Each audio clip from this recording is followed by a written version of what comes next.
eu quero trazer uma mensagem muito especial, eu quero dar uma ênfase na missão que existe na Igreja de Deus.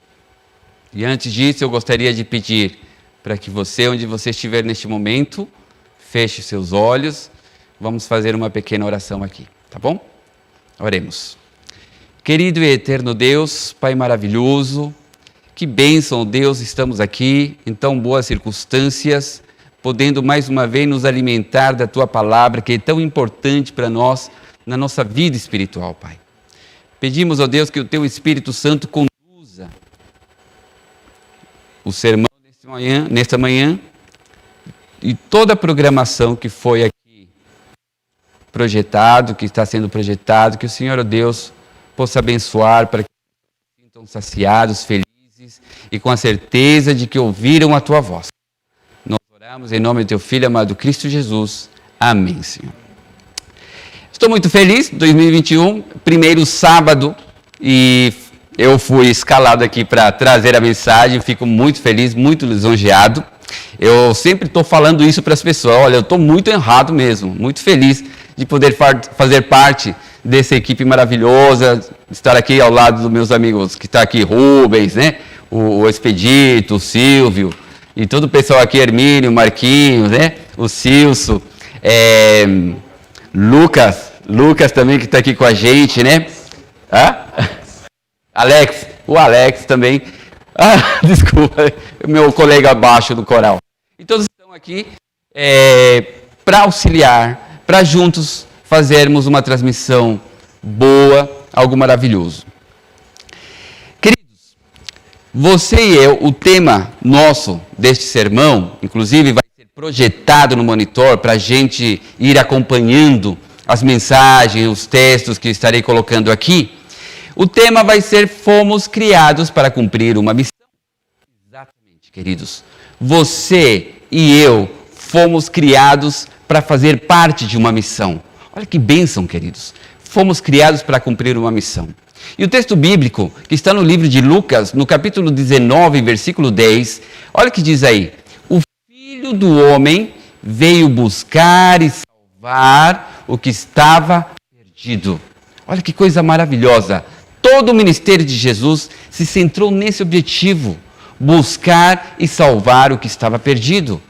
É interessante que, de alguma maneira, Deus ele te encontrou. Deus ele te resgatou.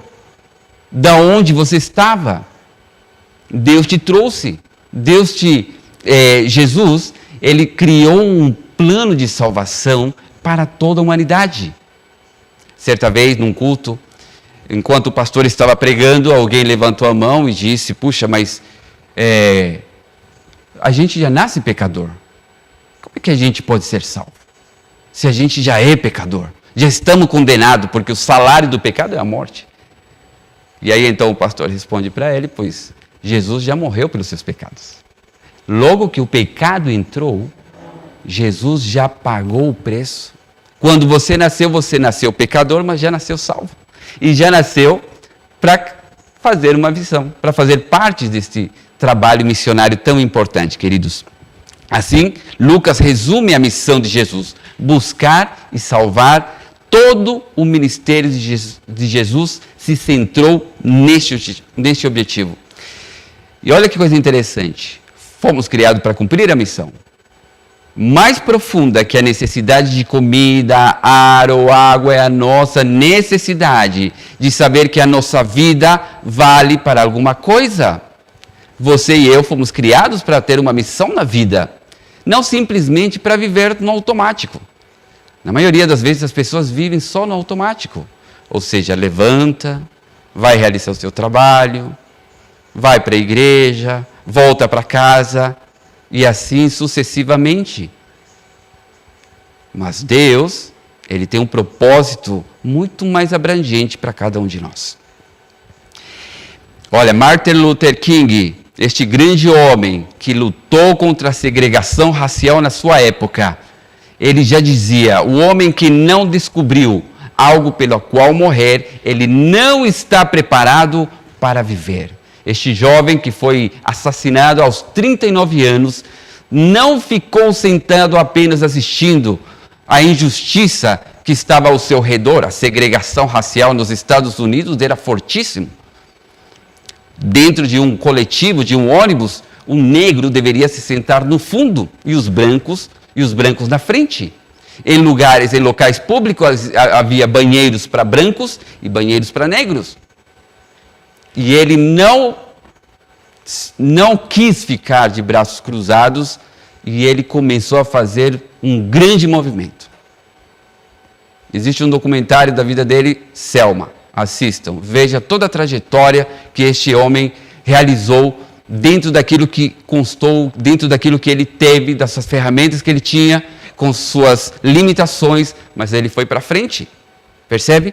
E este homem, com toda a propriedade, deixou esta frase que é impactante para nós, tocante. Devemos descobrir algo pela qual viver, para que a gente, possa estar preparado. Aliás, o homem que não descobriu algo pela qual morrer, ele não está preparado para viver. Pense nisso. Eu quero contar a história de Johnny. Johnny era um jovem de 19 anos, com síndrome de Down, e ele queria se batizar. Esse jovem, a sua família era adventista, e ele trabalhava num supermercado, empacotando os produtos. Sabe quando você faz a compra e vai passar no caixa, e o menino coloca os produtos para você, organiza lá bonitinho? Esse era o trabalho de Johnny. E Johnny estava muito empolgado, queria se batizar. E aí então Johnny, com a sua família, falaram com o pastor, prepararam a igreja para esse momento tão especial, uma festa batismal linda, maravilhosa.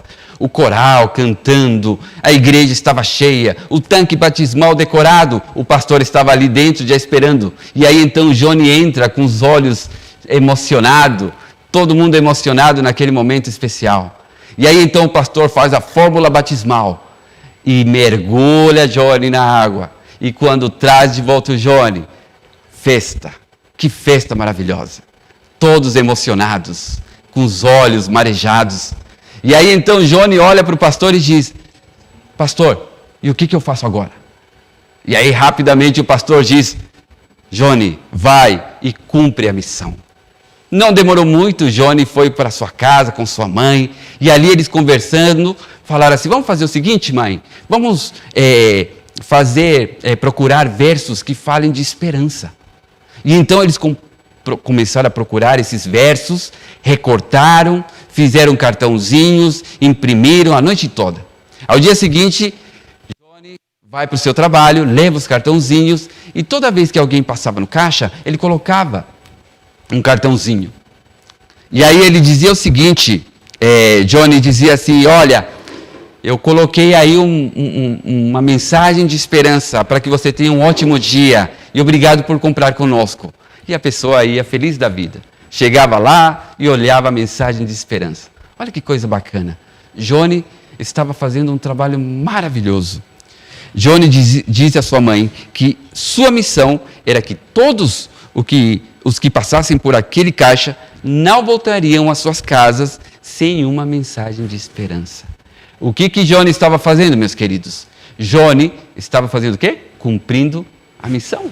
Onde ele estava cumprindo a missão? Olha aqui o que o Johnny disse, que a sua missão era de que todos que passassem pelo caixa em que ele estava não retornassem aos seus lares sem a mensagem de esperança.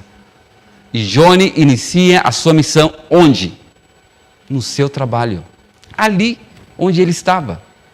Ele não procurou fazer um trabalho missionário em outro país, fazer um trabalho missionário na África, nos Estados Unidos, no Oriente Médio, na Europa, não. Ele começa a fazer o seu trabalho missionário ali, naquele local, no seu local de trabalho. E sabe o que aconteceu? Um dia o dono do supermercado se levanta e ficou surpreso ao ver que a fila onde o Johnny trabalhava, onde estava fazendo o seu trabalho, era 3 vezes maior que os outros caixas. Todos queriam passar por Johnny. Todos queriam receber uma mensagem de esperança. Esse foi o objetivo dele e ele conseguiu. Olha que legal, seguir o exemplo de Johnny, esse jovem que é uma bênção e fez um trabalho missionário maravilhoso, queridos. Em cima desse relato, algumas considerações em relação ao cumprimento da missão. Eu sei que sempre que a gente dá início a um novo ano, a gente começa a gente já tem alguns objetivos, algumas metas. Tem gente que vai entrar na dieta, né? Agora eu vou entrar na dieta. Agora eu vou deixar de comer carne. Agora eu vou baixar de peso. Agora eu vou seguir os 8 remédios ao pé da letra. Outros vão iniciar o seu último ano na sua faculdade. Outros vão iniciar um novo trabalho. Outros vão fazer uma viagem. Este ano vai sair a viagem. Percebe? Muitas coisas dão-se início a um novo ano. Mas neste ano eu quero chamar a atenção para o cumprimento da missão da nossa querida igreja. A igreja adventista é uma igreja que prega a palavra de Deus e leva esperança para as pessoas. Porque as pessoas vivem mergulhado em situações tão tristes, principalmente na nossa realidade. As pessoas não sabem, são enganadas, não sabem para que caminho seguir. E aqui nós queremos levar esta mensagem para as pessoas. Primeiro ponto, queridos, a missão começa onde você está e não onde acha que deveria estar. Sabes, querido, muitos argumentam com Deus. Olha, se tivesse mais tempo, eu até faria esse trabalho missionário. Olha, se eu tivesse mais recurso financeiro, eu faria isso. Ah, se eu tivesse mais oportunidade, eu faria isso. Aqui é muito difícil, aqui todo mundo já sabe, não dá para fazer isso. E assim sucessivamente criam argumentos que vai afastando a pessoa de fazer um trabalho missionário. Eu vou deixar para os obreiros, vou deixar para o pastor, vou deixar para os oficiais da igreja. Eu já estou indo para a igreja mesmo. Mas na verdade, nós temos um trabalho a ser feito. 1 Coríntios capítulo 7, versículo 17 diz: ande cada um segundo o Senhor lhe tem distribuído, cada um conforme Deus o tem chamado. E é assim que ordeno em todas as igrejas. Trabalhe com as ferramentas que você tem. Você tem um dom que Deus te deu, um talento. Exatamente. Qualquer coisa que você tenha de recurso, de ferramenta, utilize para levar a esperança para as pessoas. Tem muita gente que às vezes fica frustrada e não sabe para onde ir e de repente, no meio da rua, acontece um convite e a pessoa vai para a igreja e a sua vida muda. E você pode ser protagonista disso. Agora há pouco, conversando com o Rubens, curiosamente, perguntando como ele conheceu a igreja. Foi assim. Alguém fez um convite para sua mãe, naquela rua do bairro, e assim eles conheceram a mensagem. E aqui está Rubens, levando a mensagem para Deus. Olha que bênção. Então todos nós fomos selecionados para realizar essa missão, esse trabalho missionário. Exatamente. Segundo passo, o foco da sua missão não é você. Esse é um outro ponto muito interessante. Jesus, ele usa o exemplo do sal. Mateus capítulo 5, versículo 13. Olha o que diz aí.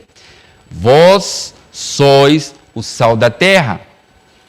E se o sal for insípido, com que se há de salgar? Para nada mais presta, senão para se lançar fora e ser pisado pelos homens.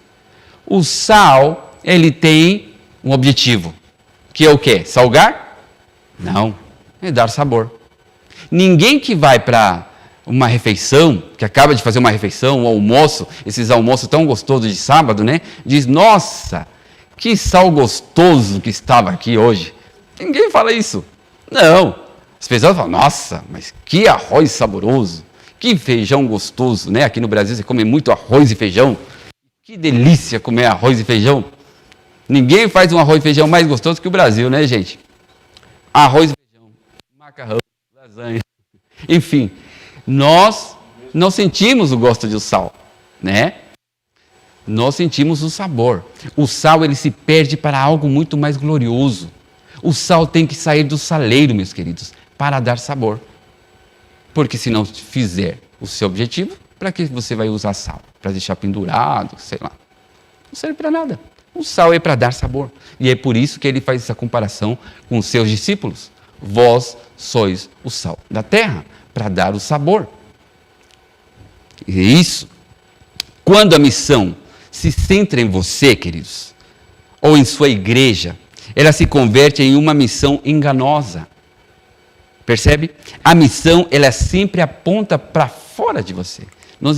Na verdade, o foco da sua missão, veja só o que diz aqui no monitor, no PowerPoint. As pessoas que reconhecem a bondade e salvação de Deus deveriam fazer maiores esforços para se desprender de sua vida egoísta e mirar com amor o seu entorno. Olhar ao seu redor, observar as pessoas, não só ver, mas observar, enxergar as pessoas, ver as suas necessidades, um olhar de compaixão, um olhar de Cristo. Jesus olhava para as pessoas com compaixão. Deus não pediu muita coisa, apenas que amássemos uns aos outros. E isso faz toda a diferença. Após o dilúvio, alguns homens que saíram do Oriente tiveram a ideia de criar uma torre enorme, logo após o dilúvio. E eles disseram, vamos construir uma torre bem alta, para que se glorie o nosso nome. Aí então Deus fez toda aquela confusão. A Torre de Babel. Exato. Não é isso, queridos.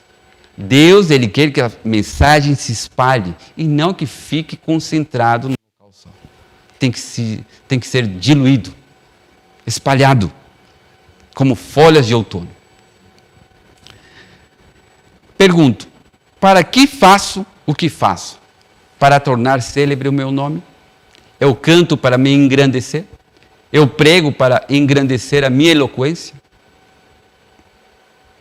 Eu faço doações milionárias para engrandecer o meu nome?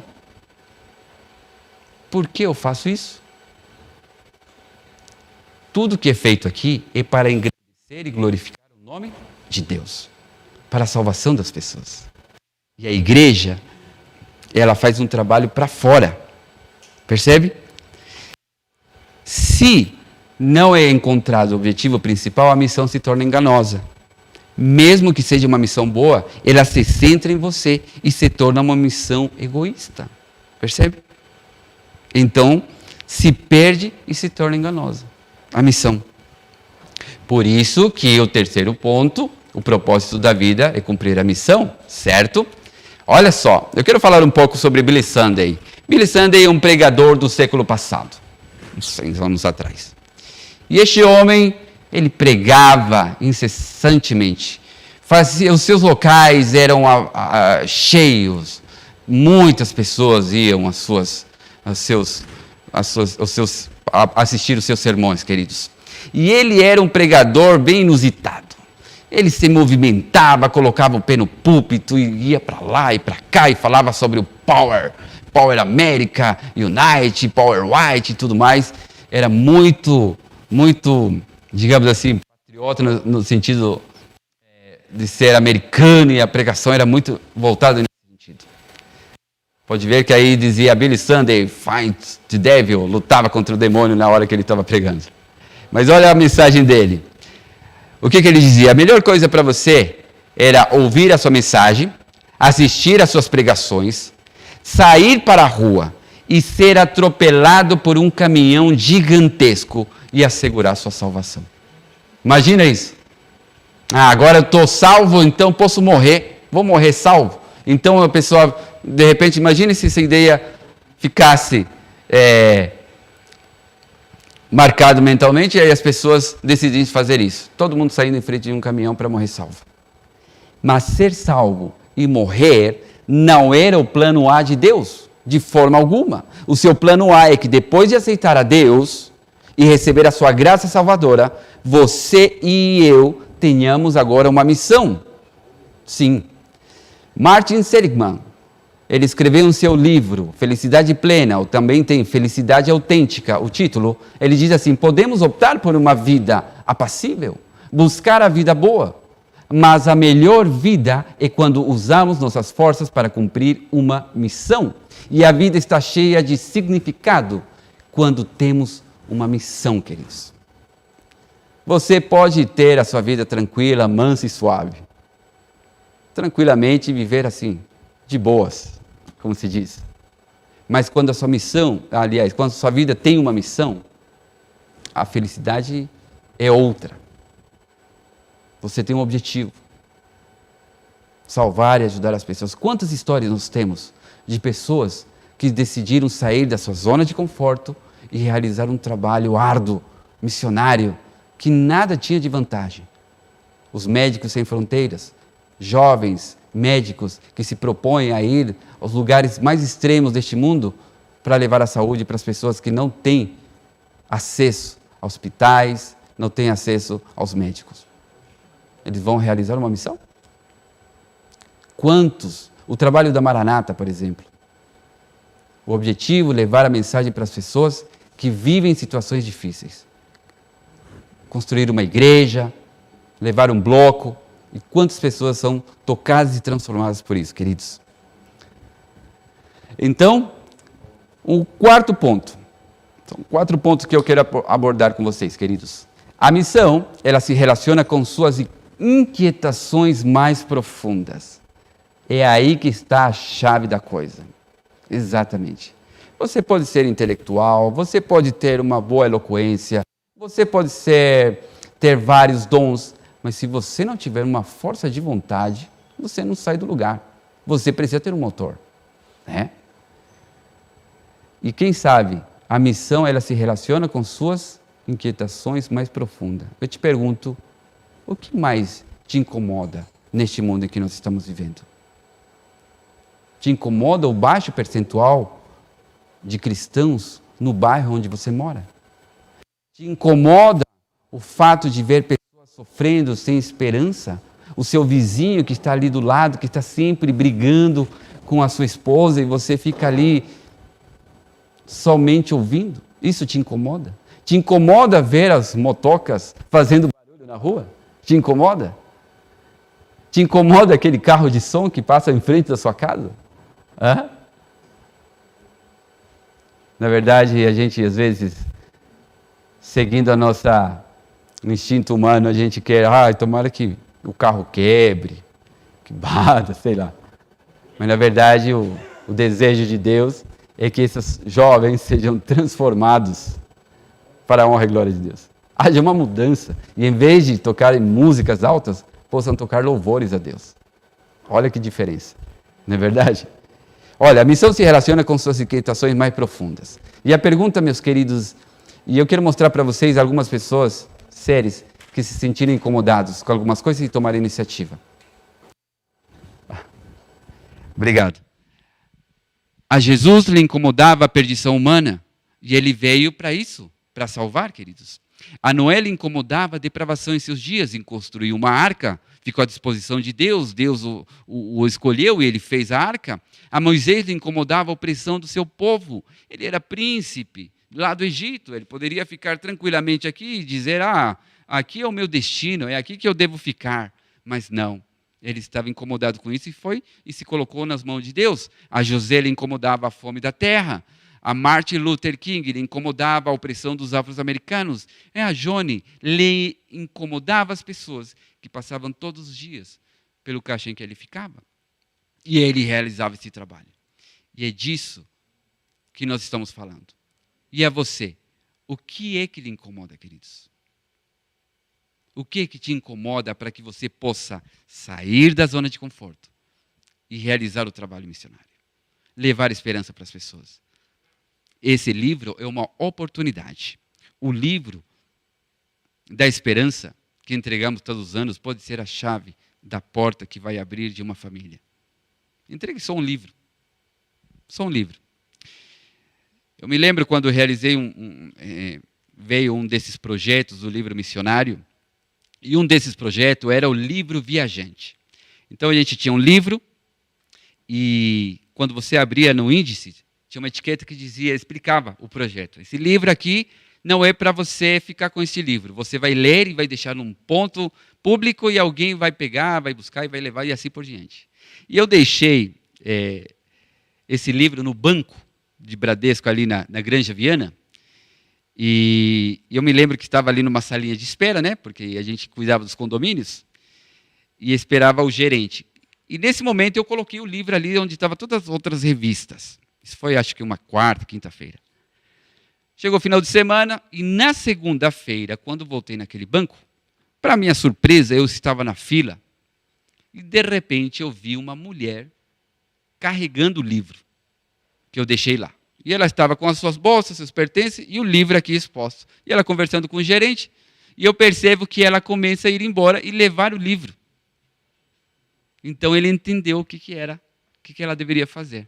Ela pegou o livro para ler, e esse livro não sei onde deve estar hoje em dia. Foi embora. Mas é interessante porque Deus permitiu que eu visse que alguém pegou esse livro, era o único livro que falava sobre esperança da nossa igreja, ali no meio daquelas tantas outras revistas, que era uma sala de espera. Olha que coisa interessante. E eu fiquei super empolgado. Nossa, fiquei muito feliz com isso. Uau, agora é a vez do Espírito Santo fazer o trabalho. E não sei o que vai acontecer, quando vamos descobrir, ou se descobriremos o que aconteceu com esse livro. Muito bom. Queridos, nós estamos num momento crucial da história. Estamos no olho do furacão. Tudo que nós vemos ao nosso redor nos indica que falta pouco tempo para Jesus voltar. Este é o momento de arregaçar as mangas e ir para frente de batalha. Você é um soldado de Cristo. Você faz parte do time de Cristo. E quem está em Cristo é mais que vencedor, queridos. Então você faz parte do time dos vencedores. Não desanime. Continue firme, queridos. Eu quero contar um pequeno relato aqui, ainda tem algum tempo, sobre o trabalho que nós fizemos no bairro onde eu moro. Eu mudei estou morando lá, eu estava conversando com a Alessandra, já faz uns 2006, uns 13, 14 anos mais ou menos que estou naquele bairro. Quando eu mudei lá, não tinha nenhuma igreja adventista. Tinha todas as igrejas, menos a igreja adventista. Então, eu e a Alessandra, como fazíamos? Frequentávamos aqui na igreja de Cotia, não tínhamos carro, tinha acabado de adquirir lá a casa, então a gente pegava o ônibus, que passava em frente de casa, tá ok, ótimo, maravilhoso. Então, sabe como é que é a mulher, né? A mulher se veste, se prepara, põe um sapatinho bonitinho, vestido, entra no ônibus, só que a igreja fica a alguns metros distante do terminal de ônibus. E naquela época não tinha Uber, não tinha nada disso, né? Então a gente descia no terminal e a gente fazia essa caminhada, né? Subia, né? Até a igreja do portão. E aí, então, o que acontecia? A Alessandra pisava no buraco, e eu segurava ela no braço, e a gente ia caminhando junto, abraçado, o pessoal falava, nossa, que romântico, mas não, eu estava segurando ela para ela não cair, né? Mas aí a gente ia caminhando, né? Até chegar à igreja, né? Porque a gente era escalado para ficar na recepção. E chegava ali tudo meio descabelado e tudo mais, e aí ali a gente se arrumava e tudo bonitinho, e estávamos lá recepcionando, bom dia, feliz sábado, seja bem-vindo, tá tudo certo, né? Todo sábado era assim. Mas eu ficava incomodado, a palavra é incomodado, que eu chegava lá no meu bairro e não tinha uma igreja adventista. Na época, era o pastor Éder, que estava aqui. E ele me fez uma visita. E eu conversei com ele, a gente precisa fazer um grupo aqui. Como? Não sei, mas a gente precisa. Providencialmente, Deus realizou isso. Com algum tempo, lá para 2006, 2007, não, a gente mudou em 2006, 2007, começamos a fazer a reunião, num pequeno grupo. Depois mudamos para o salão de casa. E aí começou as nossas aventuras, queridos. Nós abrimos um salãozinho, na verdade, aquele salão que nós tínhamos, a gente alugava, é engraçado isso, porque a gente alugava esse salão, era um muro branco. Só que a pessoa que alugou, ele era tatuador. E ele desenhou um dragão vermelho gigante em frente de casa. Certo? Então, qual que era a indicação para chegar em casa? Tem um dragão lá, grande na parede. Pode chegar lá em casa. E aí, então, toda vez estava lá o dragão. Então, depois esse tatuador saiu, né? Foi trabalhar em outro local, e a gente pegou esse salão e transformou ele, batizando, né? Em nome do Senhor Jesus, do Pai, do Filho e do Espírito Santo, e se transformou agora num salão da igreja. E agora a gente fazia essas reuniões. Um salão pequeno, queridos, pequenos. Muitos daqui, alguns já participaram lá. E aí começou o nosso trabalho.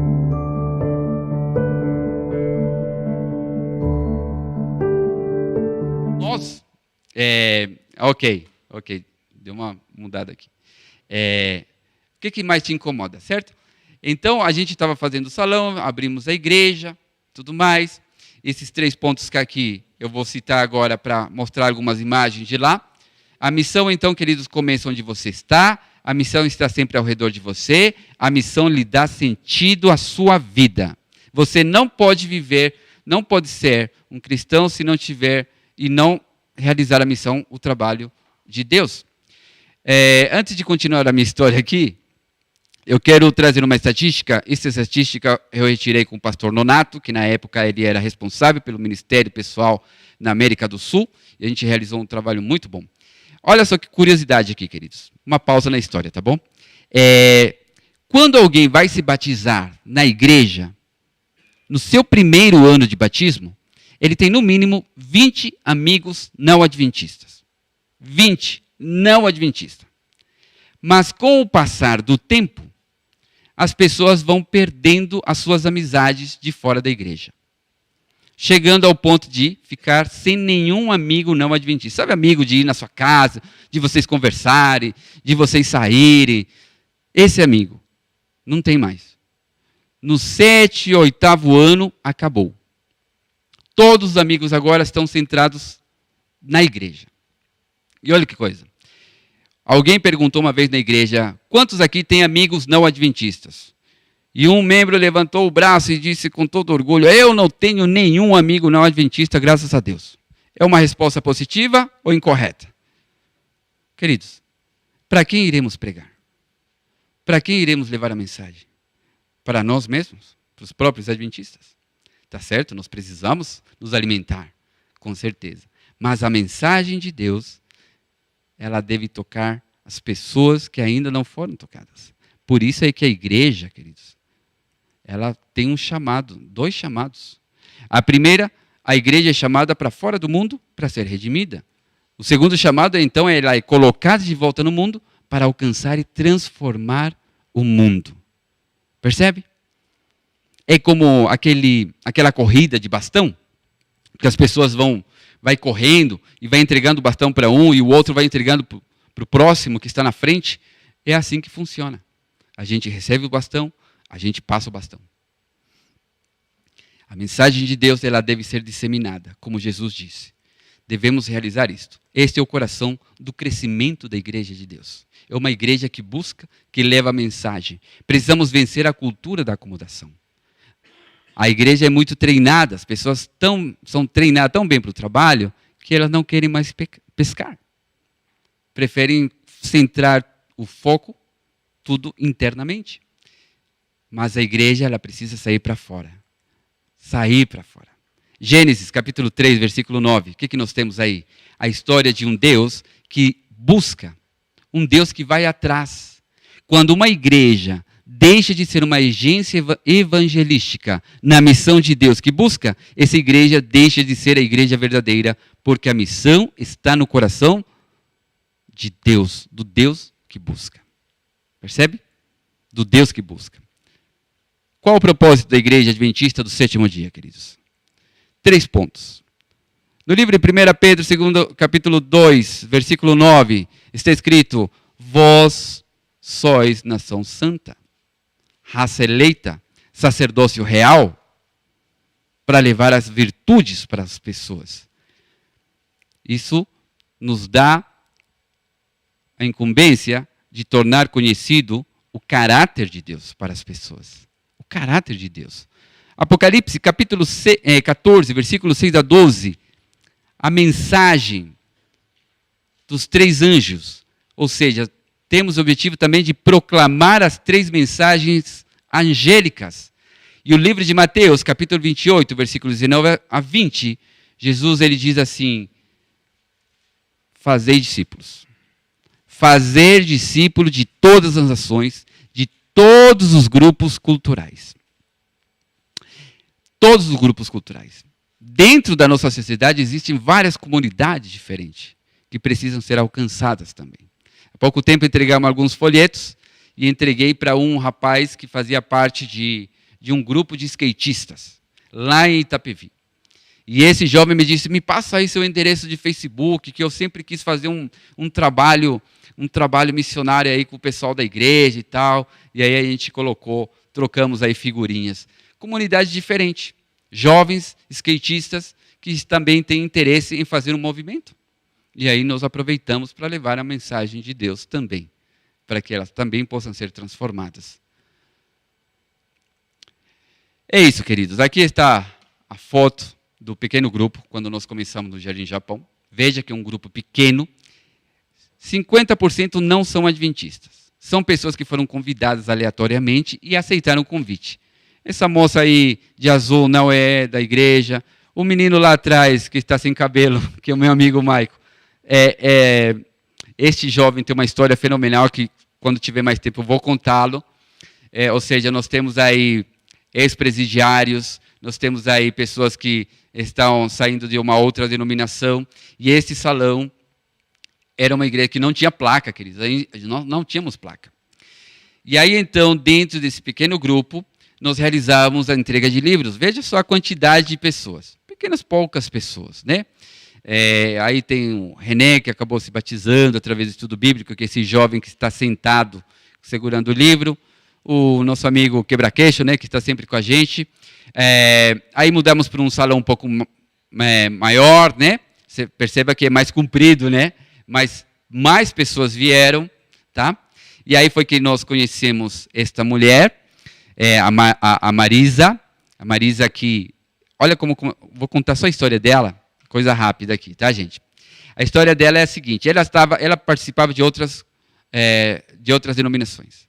E ela assistia um canal de televisão específico. Deu problema na antena de TV dela. Ela foi lá e arrumou essa antena do seu programa. Só que não conseguiu mais ter acesso ao outro programa e, de repente, surgiu a TV Novo Tempo. E ela começou a assistir a TV Novo Tempo. E ela assistiu o pastor Luiz Gonçalves. E ali, então, ela ouviu a mensagem do sábado. E ela ficou impressionada com a mensagem do sábado. Como é que nenhuma das outras igrejas falava sobre o sábado? E então, só que ela começou a pensar, como é que eu vou guardar o sábado? Não conheço nenhuma igreja aqui no meu bairro que guarde o sábado. E num desses dias, num sábado, ela passando em frente daquele pequeno salão, ela percebeu que era um culto, porque estava tendo cantos, estamos louvando, é o momento de louvor. E aí, então, ela cria coragem e entra no salão. E o salão era pequeno, qualquer pessoa que entrasse no salão, rapidamente seria reconhecida que era uma visita. E aí, rapidamente, a gente abraçava, fazia toda aquela recepção. E aí, então, ela me pediu o estudo bíblico. E começamos a fazer o estudo bíblico. E foi uma bênção, porque através dela veio seu filho, o Michael, este jovem que trabalhava para o tráfico, para o PCC. E ele realizou o estudo bíblico.